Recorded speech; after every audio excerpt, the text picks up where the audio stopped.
आज बात करते हैं एक ऐसे नए टूल की जो शायद हमारे डिजिटल काम करने के तरीके को ना पूरी तरह से बदल सकता है। नाम है इसका गूगल वर्कस्पेस स्टूडियो। और इसे बनाया ही इसलिए गया है ताकि हमारे जो रोजमर्रा के थका देने वाले काम हैं वो आसान हो जाएं। अच्छा, एक बार अपने दिन के बारे में सोच कर देखिए, कैसा होता है। सुबह से ही ईमेल्स की बाढ़, फिर एक के बाद एक डेटा एंट्री और ऐप्स के बीच तो लगातार स्विच करना ही पड़ता है। अब देखिए, ये छोटे छोटे काम ज़रूरी तो हैं, इसमें कोई शक नहीं, लेकिन सच तो ये है कि ये हमारी सारी एनर्जी और कीमती वक्त खा जाते हैं। कभी ऐसा लगा है कि बस एक ही तरह के डिजिटल कामों के लूप में फंस गए हैं। ये एक ऐसी फीलिंग है जिससे आज के डिजिटल वर्क एनवायरनमेंट में सच कहूँ तो लगभग हर कोई परेशान है।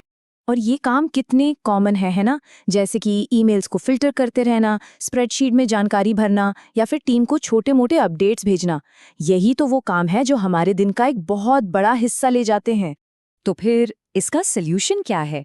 बस यहीं पर एक नया प्लेयर मैदान में आता है, एक एआई असिस्टेंट जो ये सारे बोरिंग काम हमारे लिए कर सकता है।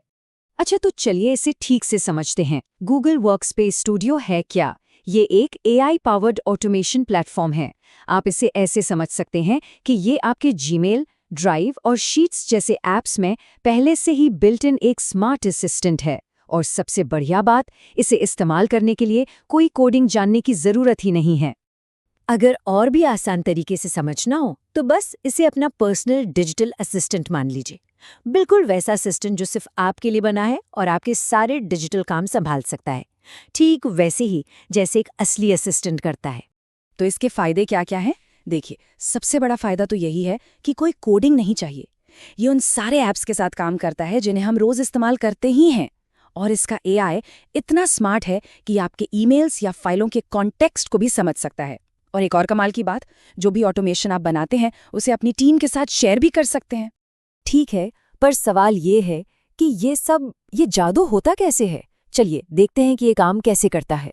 इसकी पूरी प्रक्रिया ना 3 सिंपल स्टेप्स में बटी हुई है। सबसे पहले होता है ट्रिगर, मतलब कोई घटना। मान लीजिए एक नया ईमेल आया।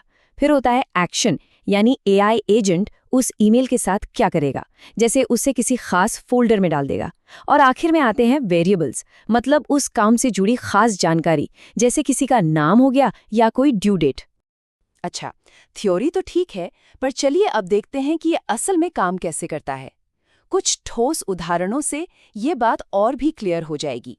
तो सोचिए, एआई को बस एक सिंपल सा इंस्ट्रक्शन दिया गया, जो भी ईमेल सवाल पूछ रहे हैं उन्हें जवाब देना है का लेबल लगाओ और मुझे गूगल चैट पर एक नोटिफिकेशन भेज दो। और नतीजा, एआई एजेंट फौरन उस ईमेल को पहचानकर सही लेबल लगा देता है और साथ ही एक चैट मैसेज भी भेज देता है। इसका सीधा मतलब है कि कोई भी जरूरी सवाल कभी मिस नहीं होगा।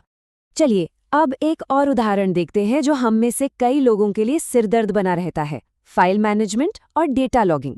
है ना, ये एक बहुत ही कॉमन और टाइम लेने वाला काम है। और इसका रिजल्ट कमाल का है। सारे अटैचमेंट्स अपने आप सही फोल्डर में सेव हो जाते हैं और जो स्प्रेडशीट है वो भी खुद ब खुद अपडेट हो जाती है, सब कुछ बिना एक भी क्लिक किए। अच्छा, ये जो आखिरी उदाहरण है ये थोड़ा और कॉम्प्लेक्स है, पर इससे पता चलता है कि ये टूल कितना पावरफुल हो सकता है। यहाँ पर एआई को काम दिया गया है कि हर मीटिंग के बाद पूरी चर्चा का एक सारांश बनाएं और उसमें से जरूरी एक्शन आइटम्स निकालें। और नतीजा, बस कुछ ही मिनटों के अंदर एक एकदम सटीक समरी तैयार हो जाती है, जिसमें सारे ज़रूरी एक्शन पॉइंट्स भी होते हैं और ये पूरी टीम के साथ शेयर भी हो जाती है। ज़रा सोचिए, इससे कितना वक्त बचेगा।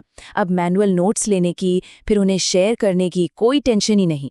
इससे सिर्फ वक्त नहीं बचता, बल्कि टीम की प्रोडक्टिविटी भी बढ़ जाती है। तो ये सब हमें कहाँ लेकर जा रहा है?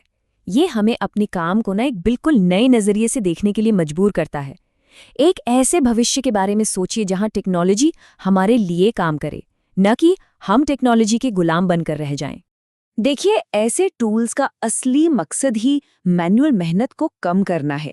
इससे हमारी एफिशिएंसी बढ़ती है और हमें उन कामों पर फोकस करने का मौका मिलता है जो असल में मायने रखते हैं, जैसे कि क्रिएटिविटी, स्ट्रैटेजी बनाना या फिर मुश्किल प्रॉब्लम्स को सॉल्व करना। तो इस पूरी बातचीत को खत्म करते हुए बस एक बार अपने काम के बारे में सोचिए। अगर ये टेक्नोलॉजी आपके हाथ में हो तो वो पहला कौन सा रिपीटेटिव काम होगा जिसे आप हमेशा हमेशा के लिए ऑटोमेट करना चाहेंगे? इस सवाल पर जरूर सोचिएगा।